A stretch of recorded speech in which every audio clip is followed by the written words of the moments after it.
tenho a honra de receber o professor Eduardo Passo de novo, que estava ontem aqui, naquela casa como protagonista do filme. Sim. Protagonista? Né? Sim. Ou antagonista, não sei, na verdade, né? Não, protagonista. E junto do professor Eduardo Passo, dois pesquisadores, doutorandos aqui da UF também, orientados do professor, a Flávia Fernandes Lima Silva e o Fábio Araújo, não é isso? Vou pedir para a gente, eu tenho esse dispositivo de controle aqui, e há um tempo. Achei pesado. E aí, eu vou pedir para a gente ser mais ou menos fiel ao tempo, seja lá o que você quer dizer, tá bom? Fiel é de 15 minutos já. Vocês escolhem que começa. Bom, boa tarde a todos e a todas. Eu quero começar agradecendo muito a organização, né, por essa oportunidade, então, de estar nesse evento, que é o 6º encontro GT Deleuze da ANPOF, né, que é um GT, né, um grupo de trabalho da Associação Nacional de Pesquisa e Pós-Graduação em Filosofia.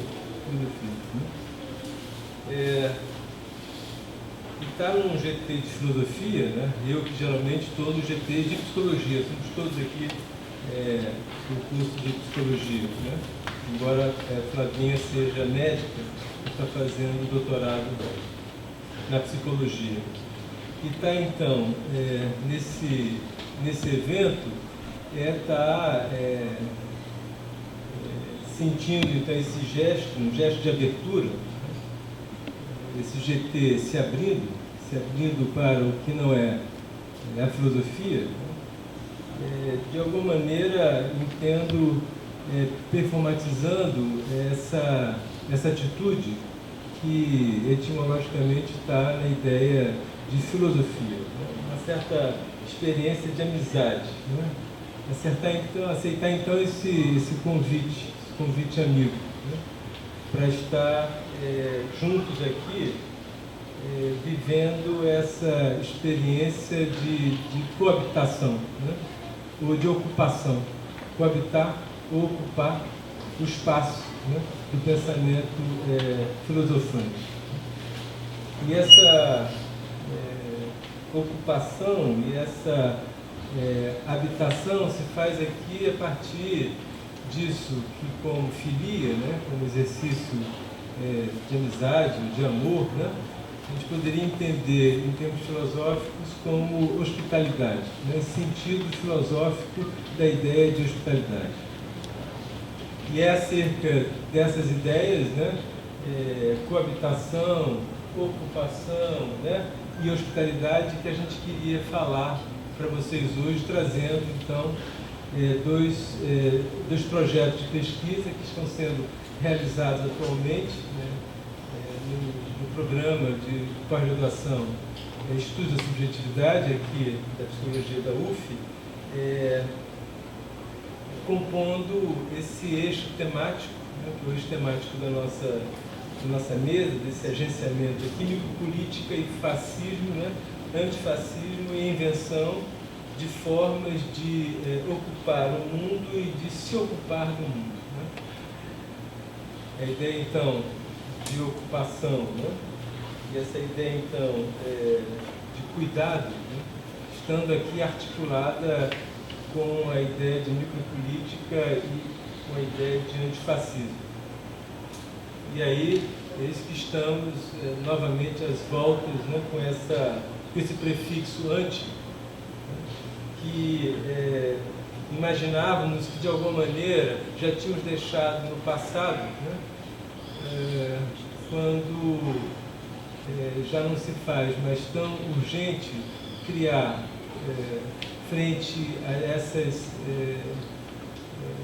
definições, essas diferenciações, necessariamente uma postura antagonista, né? Uma postura beligerante. Como diante, então, dessas definições, dessas decisões, isso que produz um estriamento de sócios, mas também um estriamento do pensamento, poder criar alguma forma de comunalidade nessa diferença. E aí a tensão, né, entre esses diferentes é vivida mais como uma agonística do que como um antagonismo. E se ali, né, no início dos anos 70, né, nossos pensadores homenageados aqui no evento, no GT, né, precisaram acionar o pensamento como máquina de guerra antes, né, era porque se vivia naquele instante, malgrado toda a movimentação e efervescência de um movimento contracultural, contra também,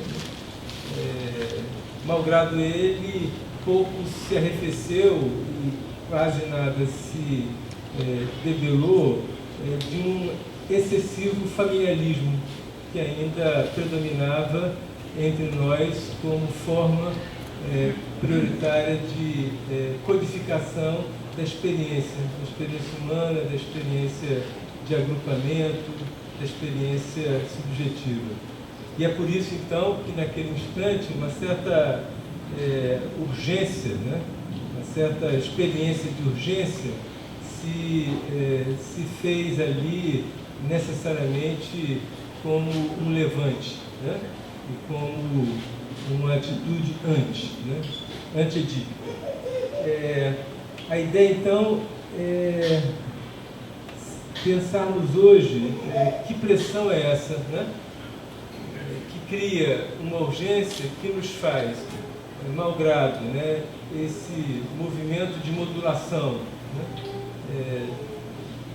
da estratégia filosófico-clínico-política dita ali esquizoanalítica, né, modulá-la para uma atitude menos né, menos antagonista e mais agonística, e agora, aqui, em meio a isso tudo, ter que reativar o prefixo anti, dizendo antifascismo. E aí, então, ter que dar conta dessa reconfiguração do campo, né, e o campo também, né, do pensamento, porque é uma disputa também das ideias, frente a uma onda tsunami conservadora, né, que em 2018, escandida por esses dois eventos, né, emblemáticos, em abril, o assassinato de Marielle, né, e no final do ano, né, as eleições presidenciais, né, indicando, né, um Brasil profundo, que de alguma maneira negligenciamos, ou talvez nem suspeitássemos, e que se faz como uma onda conservadora de costumes, tendo atrelado uma política que se mostrou de enorme eficácia, pautada por afetos tristes, medo, insegurança, né, intolerância, fobia, ódio. Frente, então, a isso que se fez para nós, né, para muitos de nós, não todos, né, 30% está sendo dividido. Né, aí a coisa se estria novamente numa certa dramática opositiva. 30% conservadores, né, 30%, né, mais progressistas, e uma meiuca aí que está sendo disputada. Né. No entanto, muita gente, né, compondo essa onda conservadora, né, que exige de nós, né, surpreendidos e perplexos, né, agora uma certa aposta nos levantes. Né. E esses levantes, então, tendo que se fazer, né, novamente, né, talvez, infelizmente, numa atitude anti. E aí dissemos antifascista. E aí, né, estamos tomando a mesa que toma, então, essa proposição, que é uma proposição de uma aula minha com Danis Mizoguchi, uma aula que temos, né, na pós-graduação, uma optativa da pós-graduação, uma optativa juntando uma optativa da graduação e juntando com um curso livre para a comunidade fora da UF, ou seja, misturando a galera para discutir o que entre nós talvez possa se definir como uma diretriz antifascista tropical. Nessa interseção entre clínica e política e filosofia, vou apresentar aqui uma certa prática, um certo modo, né, de fazer clínica que tem como campo essa prática da hospitalidade. Eu não sei quem aqui conhece, né, mas em saúde mental a gente criou alguns dispositivos para tentar reverter algo que seria, então, na nossa concepção, uma espécie de fascismo. Quando a gente fala de hospitalidade, a gente fala necessariamente da relação, né, com o outro. Então, dos modos como a gente estabelece a relação com o outro. Uma certa definição de fascismo, para a gente, então, passa a estar moldado através dessa relação com o outro. Falamos, então, de uma relação com o outro que tende a minorizar, tende a sequestrar, que tende a prender, que tende, em última instância, a exterminar o outro. Falamos de uma relação com o outro, então, que diante do outro não o acolhe, diante do outro o exclui. Então, uma prática, né, que é a prática que eu estou estudando aqui no doutorado, é a prática que a gente chama de residência terapêutica. Residência terapêutica, então, é um dispositivo de acolhimento, né, de moradia, né, para as pessoas ditas loucas, né, para as pessoas, então, que de alguma forma sofreram ou sofrem alguma espécie de exclusão que, em última instância, repito, né, são formas de extermínio. Então, a relação com o outro, que a gente então preconiza, é como receber, né, a pergunta passa a ser como receber esse outro. Esse outro, que é o louco, né? Então, como receber, como incluir, como colocar, né, de uma certa forma para dentro, né, a loucura. Né? A gente tem uma relação com a loucura em que ela, né, foi tirada da sociedade, foi tirada da cultura. Criamos então um dispositivo que é uma casa, né, falou-se, né, na mesa sobre residência terapêutica, né, um dispositivo que tem o nome de residência terapêutica. Né. Uma clínica, né, então, que tem no morar, né, no habitar, né, no conviver, no coabitar, no ocupar, né, a realidade e a sua mais alta potência. Né? Então, como conviver junto, né, como morar, como habitar, né, como ter uma relação com o outro, né, que a gente possa, né, estar junto. como não excluir o outro? Né? Como não matar o outro? Mas que outro é esse? Né? Esse outro, né, a princípio, é uma outra pessoa, né? Mas também, né, é um outro nesse outro. Né? O que a gente percebe, o que a gente entende é que, ao exterminar esse outro, né, a gente também extermina um certo outro em si. A gente perde uma certa capacidade de se transformar. A gente perde uma certa capacidade de devir. A gente perde uma certa capacidade, né, de, chamaria, saúde. Né? Então, eu posso estabelecer duas relações, né, a princípio, né, duas posições, né, diante do outro. Né? Essa, então, que o exclui e essa que o inclui. Falando, então, de outro. Né? Esse outro, ele pode ser muitos outros. Né? Ele pode ser a mulher, ele pode ser o negro, ele pode ser o louco, ele pode ser o trans. Isso, então, né, que de uma certa forma difere. Isso, então, né,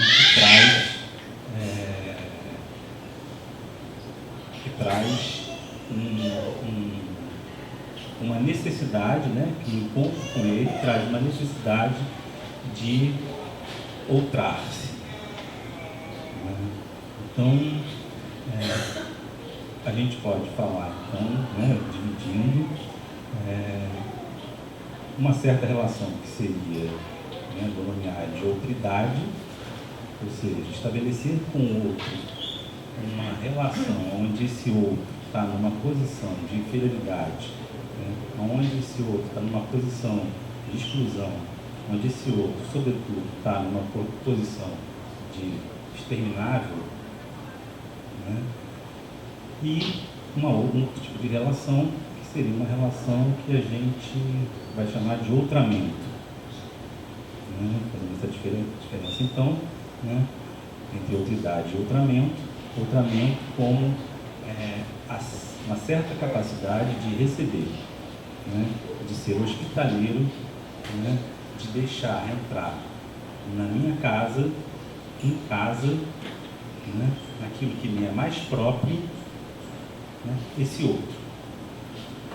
Esse acolhimento, essa hospitalidade, necessariamente obriga, né, para que seja realmente um acolhimento, para que seja realmente uma hospitalidade, né, para que realmente eu possa recebê-lo, né, obriga que a minha casa eu, né, me torne outro.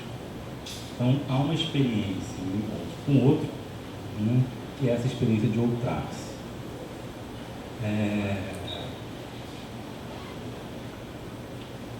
Falava então de uma residência terapêutica. Né? Na prática, para quem não conhece, né, são casas que passaram a receber pessoas que estavam no manicômio, pessoas que estavam internadas, pessoas que viviam internadas há 30, 40 anos, 20 anos, né, e que precisavam, né, para que esses manicômios deixassem de existir, né, precisavam de morar, precisavam de ter uma casa, precisavam viver em algum lugar. Pessoas que haviam perdido qualquer relação, qualquer contato, né, com a família, com a cidade, com o campo social, pessoas que estavam, né, em campos de concentração, né, em campos de sequestro da liberdade. Uma casa, então, né, que precisa acolher essas pessoas. Uma casa, então, que precisa acolher essas pessoas sem exigir delas, né, uma normatização, sem exigir delas que elas se enquadrem, né, numa sociedade já dada. Né, um projeto, então, de construir no território da cidade, né, estranhas casas que, né, têm como função mudar, né, inclusive o modo de se morar, né? Então, entendemos aí uma clínica, né, uma certa clínica, um certo modo de fazer clínica, né, que passa pela experiência de habitar, né? Habitar, ocupar o espaço, ocupar, né, a cidade, viver junto, né? Bem,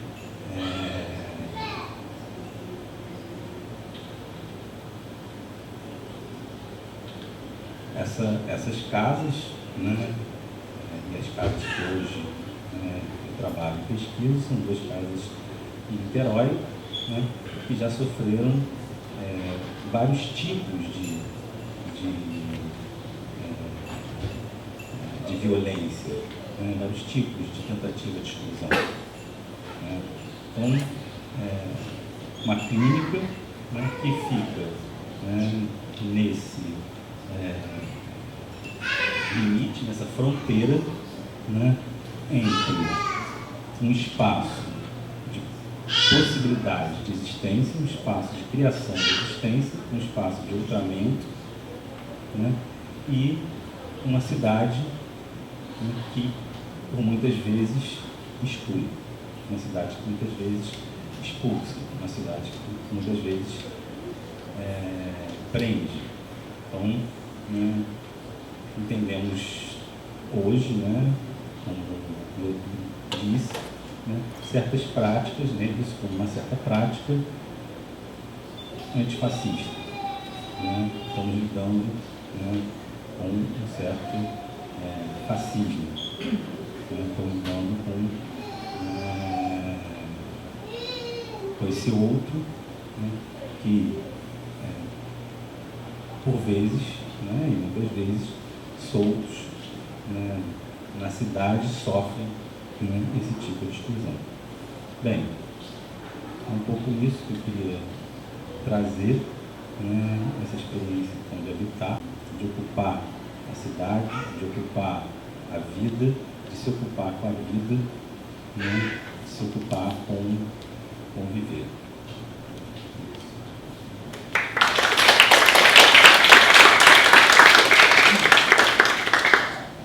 Boa noite a todas, a todos. Boa noite, gente. Já estão dormindo? Eu sei que já está todo mundo exausto, mas ainda falta um pouco, tá? Vamos lá. Quero pedir licença aos mais velhos, aos mais velhos. Você passa, junto com outros, numa estação de trem chamada Tancredo Neves. Todo mundo sempre diz que é um perigo. Você não costuma ser noiada. Hoje gritam, abaixa, abaixa, tiro para tudo quanto é lado. Pessoas entram no trem assustadas, todos pedem, vamos embora, piloto, vamos embora.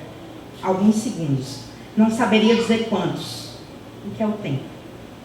Na estação seguinte, outras pessoas, uma mulher preta, taquicárdica, fala do filho. Operação da polícia em Antares, alguém pergunta, não, é a milícia.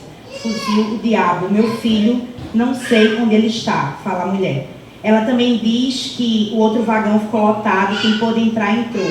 Olho esbugalhado, dava para ouvir o coração dela em alvoroço. Eu digo como quem desabafa. Sei lá, nunca passei por isso.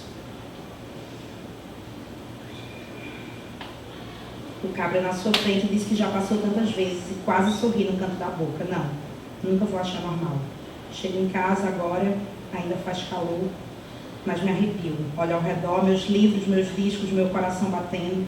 Aquela mulher de olho esbugalhado, o filho dela, essa noite, o trem, o tempo antigo, nas mães de maio de Acari. Eu, aquela mulher, seu filho, a Zona Oeste. Pequena memória de uma mulher em tempos de guerra, Rio de Janeiro, primavera 2015. Mulher, como você se chama? Não sei. Quando você nasceu, de onde você vem? Não sei. Para que cavou uma toca na terra? Não sei.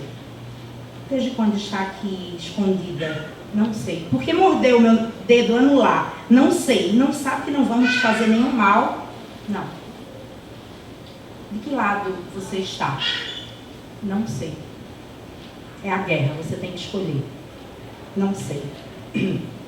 Esses são seus filhos? São. Wisława Szymborska, Vietnã. 111 tiros, 80 tiros, por engano. O corpo de Cláudia, cadê a Marildo, o menino Bruno voltando da escola ou indo, os 5 jovens, todos pretos. Agatha Félix, 8 anos, um tiro de fuzil, 8 anos. 5 crianças mortas desde o início de 2019 na cidade maravilhosa. 4 tiros na cabeça. Ela, mulher, preta, favelada, vereadora, filha de Ansan. 4 tiros na cabeça. 4 tiros. Carandiru, Candelária, Cari, Jacarezinho, Alemão, Caveirão. Caveirão aéreo. É só mirar na cabecinha aí, fogo. Marighella cancelado, censurado. Ninguém aposenta mais. Terreiros destruídos, as bolsas cortadas, anoitece no meio da tarde em São Paulo. A floresta em chamas, o céu desabando. O Brasil é o 3º país que mais encarcera. As prisões, uma continuação do sistema escravocrata. Autos de resistência seguem sendo arquivados, a guerra às drogas mata todo dia. Morreu mais um, mas era traficante. Comunidades terapêuticas, prisões, não haverá mais visita íntima, não querem. Revista vexatória, todo dia há. Brasil, cordial. Existimos. A que será que se destina? Palmares, Canudos, Acari, Maré, Margarida Maria Alves, Chico Mendes, Marielle Franco, Conceição Evaristo, nós. Eu quero continuar a provocação com meus companheiros para pensar um caso específico que talvez seja um dos casos que na contemporaneidade faça a ponte, cruze vários dos vetores das linhas duras de opressão atualmente de forma mais bem sucedida. Quero pensar um pouco junto com vocês, trazendo a partir da minha pesquisa de doutorado, a dita guerra às drogas, enquanto uma política de legislação, enquanto uma política narrativa, enquanto um certo modo de narrar o mundo e mirar vidas e experiências. Quero pensar com vocês, apresentar brevemente o proibicionismo como aquilo que a gente tem chamado de uma máquina bionecropolítica. Uma máquina bionecropolítica expropriadora da dimensão da experiência dos corpos, onde a experiência ancestral, atemporal, de possibilidade de um corpo se encontrar com uma substância num determinado espaço, num determinado tempo, num determinado cenário, numa determinada experiência, é expoliada, expropriada com a construção de uma narrativa reducionista, criminalizadora, patologizadora. Máquina, portanto, epistemicida. Máquina, portanto, que mata saberes dos nossos corpos, saberes subalternizados. Mas isso ainda não seria pouco, a gente está falando de uma máquina de matar. Não apenas saberes e experiências, isso não seria pouco, mas a gente está falando de uma máquina genocida. Da construção de um dos argumentos genocidas mais perfeitos que a humanidade já produziu. Evidentemente que não existe guerra a substâncias, nem a coisas, nem a objetos. Nós estamos falando de uma guerra a corpos.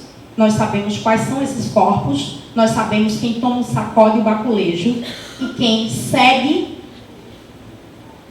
lotando, quem segue coalhando o sistema prisional quando a gente vive num país que foi o último país do mundo a abolir a escravização. É muito importante que a gente localize essa discussão, é muito importante que a gente faça o exercício da materialidade e trazer para perto de nós, lembrando que guerra às drogas é uma política, enquanto nomeada dessa forma, inventada pelo povo estadunidense, Governo Nixon, anos 70. Ele então faz uma proposta imperialista de, a partir daquele momento, erguer uma política de guerra. E perguntam para ele o que é que ele vai fazer, porque não caberá nos presídios. Os presídios não caberão com tantos traficantes. E ele diz, não tem nenhum problema, nós construiremos mais presídios. Mas é importante que a gente saiba e lembre da nossa narrativa tupiniquim.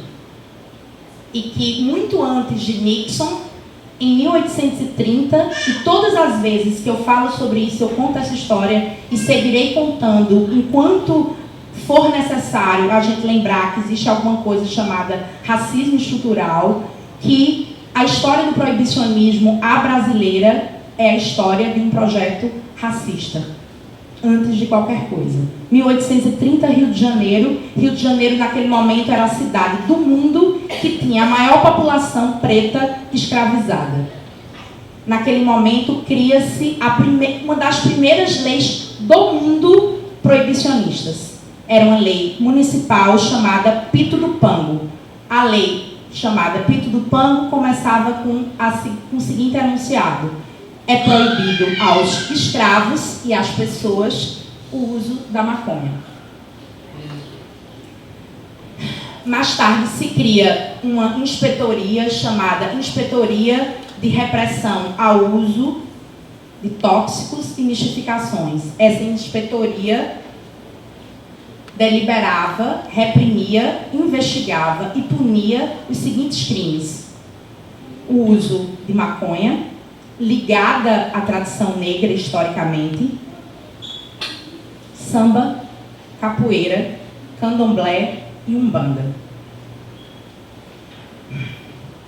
Fazer hoje esse debate sem necessariamente incluir os efeitos mais graves. Podemos e devemos fazer pontes entre as nossas realidades. Daqui a pouco eu vou ensaiar algumas pistas de possibilidade de a gente conversar no meio da guerra e da diferença, tentando não sectarizar, mas tentando não cair num delírio de homogeneização. Naquele momento se cria, na mesma época, duas alcunhas pejorativas: maconheiro e macumbeiro. 2019, temos efeitos dessa política proibicionista que seguem devastando uma parte importante da nossa população. Desses efeitos eu vou pegar especificamente 2 para poder ensaiar, enunciar e provocar vocês com possibilidades de resistência na segunda parte da minha fala. 1, a construção de vidas matáveis. Este outro que o companheiro colocou, este outro que historicamente o colonizador produziu, sendo ele um selvagem, sendo ele alguém próximo à natureza, confundido com a natureza, que pode ser objetificado, aquilo que Agamben, numa conversa com o direito romano antigo, chama de homo sacer, ou uma vida indigna de ser vivida. A guerra às drogas, então, consegue muito bem-sucedidamente confluir os argumentos do racismo, da criminalização da pobreza e do moralismo cristão, expropriando a experiência subjetiva da alteração da consciência de sair de si e legitimando o extermínio de um povo. E se morrem homens, jovens, pretos, pobres de periferia, há mães, mulheres, filhas desses homens, desses jovens e desses meninos. E em algum momento, atendendo alguns desses meninos, desses jovens, num período muito marcante na minha vida, entre 2009 e 2010, eu perdi 7 garotos assassinados. E já disse assassinados porque todos eles morreram não de morte morrida, mas de morte matada, não eram complicações orgânicas de uso de droga nem overdose. estamos falando de grupos de extermínio, estamos falando do braço armado do Estado. E de balas que sempre acham os corpos certos desde há séculos. Estamos falando também da produção de cárcere. E nesse ponto eu gostaria de trazer aquilo que inclusive ontem, quando Vivi fez a fala, eu trouxe também, e que é algo que a gente tem ainda discutido muito pouco, que é o lugar da prisão no mundo, o lugar da prisão no Brasil, o que é os efeitos da sanha punitivista, o que são os efeitos de um Estado penal que de 2002 a 2016, no Brasil especificamente, teve um aumento de 656% de encarceramento de mulheres. 656% do aumento da curva do encarceramento de mulheres. Ainda que predominem homens na prisão, nós estamos falando de um aumento de quase 700%. Tula Pires, maravilhosa, pesquisadora, carioca, negra, diz uma frase que eu acho muito importante e que é a seguinte: não sei como a gente continua dormindo, produzindo o que se produz dentro do sistema prisional. A gente está falando de um lugar onde boa parte dos direitos são violados e, no caso específico de mulheres que nas últimas décadas ganharam em direitos, em possibilidade de expressão, em trabalho, em alguma possibilidade de se situar no mundo, ganharam inclusive o direito de ser presas. 62% dessas mulheres são pretas, enquadradas como traficantes. Se a prisão para o homem é um lugar horrível, a prisão para a mulher ganha alguns contornos específicos. Para o homem não faz tanta diferença, por exemplo, não ter absorvente no sistema prisional. No entanto, boa parte dessas mulheres precisam usar miolo de pão. Boa parte dos presídios femininos não tem visita íntima. Isso sem dizer que, num país em que grande parte da periferia é constituída por lares em que as mulheres são as responsáveis, sobretudo por esses lares, a gente está falando de um desmantelamento de comunidades. E quem faz a guerra? Quem sustenta a guerra? Frente aos efeitos da guerra sobre os nossos corpos, seja pela via da moralização, da patologização, seja pela perda dos nossos filhos e dos nossos companheiros, pelas várias formas de encarceramento que os corpos de mulheres, desde a Idade Média e a modernidade, num grande empreendimento de extermínio de corpos de mulheres que sabiam lá de si, dos saberes das ervas, que gozavam, que não submetiam ao patriarcado nascente, desde lá, passando pelas mulheres escravizadas e chegando à contemporaneidade da guerra às drogas, são os nossos corpos de mulheres os que são mais expropriados. E se são os nossos corpos os mais expropriados, é sobretudo dos nossos corpos, mas não apenas dos nossos, que queremos propor, sonhar, pensar, ensaiar alguma possibilidade de resistir ao que eu tenho chamado de um patriarcado racista, colonialista, proibicionista. Em 2016, em Recife, onde o mundo começa, né? É a hora de rir, gente. Vocês não tem como, né? Mas tudo bem. Marco zero, não conhecem Recife, beleza. Estou falando sério aqui, mas vamos brincar não. Recife 2016, primeiro Encontro Nacional de Coletivos e Ativistas Antiproibicionistas, naquele momento, numa preocupação no campo antiproibicionista, né, de coletivos de militantes que temos nos organizado para pensar, para propor outras políticas que não sejam políticas de encarceramento do corpo, dos corpos e da experiência. Nos organizamos, uma parte de nós mulheres, para criar uma rede nacional chamada Rede Nacional de Feministas Antiproibicionistas, RENFA. A experiência do feminismo antiproibicionista organizada em movimento social com o objetivo de propor outras narrativas ou de dar visibilidade a outras narrativas que não sejam as narrativas de captura dos nossos corpos e de silenciamento daquilo que transborda em nós.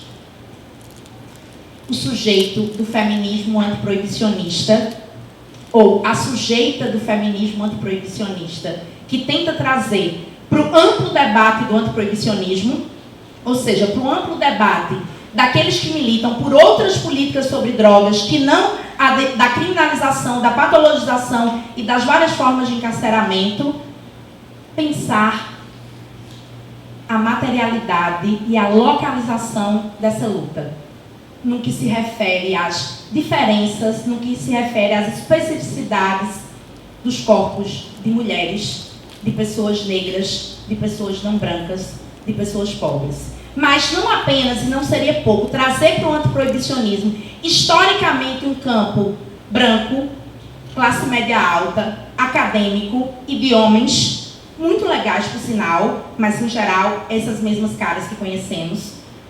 Trazer para esse campo esse debate material, pé no barro, e também conversar com essa luta maior feminista, a possibilidade de se pensar um antiproibicionismo feminista ou um feminismo antiproibicionista, sabendo que se debatemos, ainda com dificuldade, o direito ao uso dos nossos corpos e a possibilidade, por exemplo, do aborto ser legal, quando são as mesmas mulheres que morrem por não terem condições adequadas para fazerem da forma como deveria ser feita, o debate das drogas nesse campo ainda sofre do cacuete moral.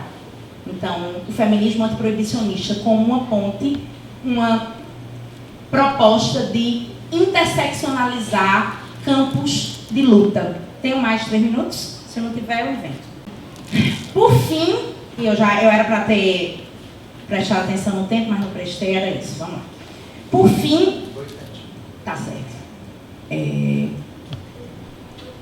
Por fim, sabemos bem que temos armadilhas na luta. E nesses 2 minutos, que vai ser um pouco mais, desculpa, mas não muito, a gente tem pensado, e isso foi muito motivo da minha pesquisa, de como na luta a gente, inebriado das nossas certezas, das nossas verdades, dos nossos imperativos, adoecemos, endurecemos e muitas vezes somos tragados por uma experiência de totalização das nossas subjetividades e do nosso modo de lutar. E aí, para isso, o companheiro Deleuze, que eu ia fazer conversar Deleuze com a tradução iorubá, mas não vai dar tempo mais.